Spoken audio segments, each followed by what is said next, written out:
असदुद्दीन ओवैसी के काफिले पर हमला करने वाले 2 लोगों की गिरफ्तारी हुई है। यूपी पुलिस के अधिकारियों के मुताबिक वो हिंदू विरोधी बयानों से आहत थे और उन पर हमला किया गया। हमारे साथ असदुद्दीन ओवैसी है। सर, ये तर्क जो है यूपी पुलिस का कि वो आपके हिंदू विरोधी बयानों से कौन सा बयान है? कौन सा बयान है जो आपने नहीं कौन सा बयान है? कौन सा बयान है हमारा? बताओ। बाबरी मस्जिद के बारे में। क्या बाबरी मस्जिद है? बाबरी मस्जिद सुप्रीम कोर्ट का जजमेंट है। और क्या है? कौन सा जजमेंट है? कौन से उसमें धर्म के खिलाफ ने बात की है? और ये कौन होते जान गोली चलाने वाले? वो तय करेंगे और गोली चलाएंगे। कौन है ये लोग? तो फिर कोर्ट किस लिए है? कोर्ट में कंप्लेन किया हमारे खिलाफ, एफआईआर दिया आपने, पुलिस एफआईआर किया हमारे खिलाफ। कौन सा केस चल रहा है हमारे पे? बताइए। उत्तर प्रदेश में झूठ पे झूठ बोलते हैं, इस तरह की बातें करके जस्टिफाई कर रहे हैं उनकी इस हरकत को। ये 2 लोग नहीं है, इनके पीछे बड़े दिमाग हैं। और अगर मोदी सरकार और उत्तर प्रदेश योगी सरकार इनको बचाने की कोशिश करेगी तो देश के हित में नहीं है ये। याद रखिए, कैंसर जब फैल जाएगा देश में तो रूल बाय गन चलेगा, रूल ऑफ लॉ कमजोर पड़ जाएगा, एनआरकी बढ़ते जाएगी। कौन है ये लोग तय करने वाले? आपको लगता है कि इतने कम समय में आप पर हमला हुआ और हमले की कुछ ही देर के बाद, अभी 9:41 हुए हैं, कुछ ही देर पहले ये खबर आई, इतनी जल्दी उत्तर प्रदेश पुलिस उनके बयान के आधार पर निष्कर्ष पे पहुंच गई? अरे वो मिलते ही नहीं थे ना। अगर माजिद हुसैन की गाड़ी से उनको टक्कर नहीं दी जाती, वो जो टक्कर दी गई तो उसमें एक जख्मी हुआ, उसके बाद दूसरे ने फायरिंग करना शुरू कर दी। क्या मोदी सरकार, क्या उत्तर प्रदेश की सरकार इसकी इंडिपेंडेंट जांच करवाएगी? ये 2 लोग नहीं है, ये पूरा हमको फॉलो कर रहे थे, बकवास कह रहे हैं। आपको लगता है कि आपके घर पर जो हमला हुआ उसमें भी जो लोग शामिल हैं, कहीं ना कहीं सबके तार जुड़े हुए हैं जो आपके खिलाफ वक्त बेवक्त साजिश रचते हैं?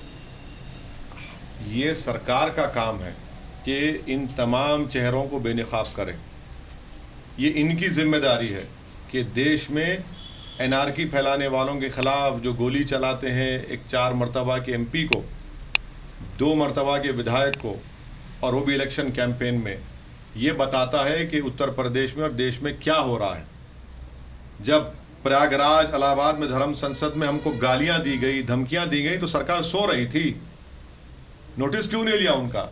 जब गाजियाबाद में एक सेना के जिम्मेदार ने कहा कि इसकी गर्दन काट दो, सरकार सो रही थी। हमारे घर पर हमला होता है, लाइव फेसबुक पर किया जाता है, सरकार को नहीं दिखता।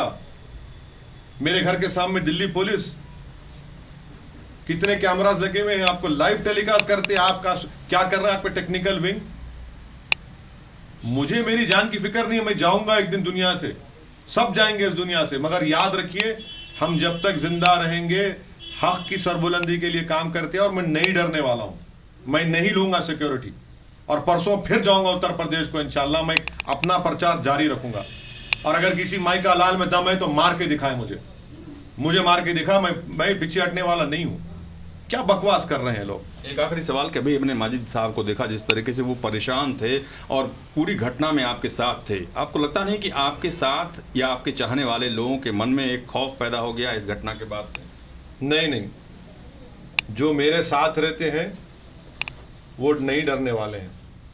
और हम इन सबको बोलते हैं कि याद रखो, एक ना एक दिन हम सबको इस दुनिया से जाना है, मगर तुम इस दुनिया में क्या करोगे, कैसे जिंदगी गुजारोगे, ताकि तुम्हारी जिंदगी को देखकर आने वाली नस्ल में हौसला और जज्बा पैदा हो, वो काम करेंगे। भारत का संविधान को बचाना है, हम करेंगे वो काम। तो डरने की कोई ज़रूरत नहीं है, कोई नहीं डरेगा इंशाल्लाह। जो असदुद्दीन ओवैसी के साथी हैं, जो मेरे पार्टी के मेंबर्स हैं, जो हमारी पार्टी को चाहते हैं और जो मुझ जैसे गुनाहगार से मोहब्बत करते हैं, वो कभी नहीं डरेंगे। क्योंकि हमको मालूम है इस दुनिया से हम आए हैं तो जाएंगे, ये दुनिया फ़ानी है, मगर हम जब दुनिया में रहेंगे तो ज़िंदगी बेबाकी से गुजारेंगे।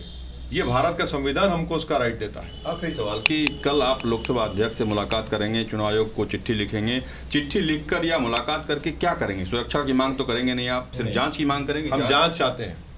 सुरक्षा की जिम्मेदारी कॉन्स्टिट्यूशन में फंडामेंटल राइट है, राइट टू लाइफ। ये सरकार की जिम्मेदारी है, हमारी, आपकी, जनता की जिम्मेदारी।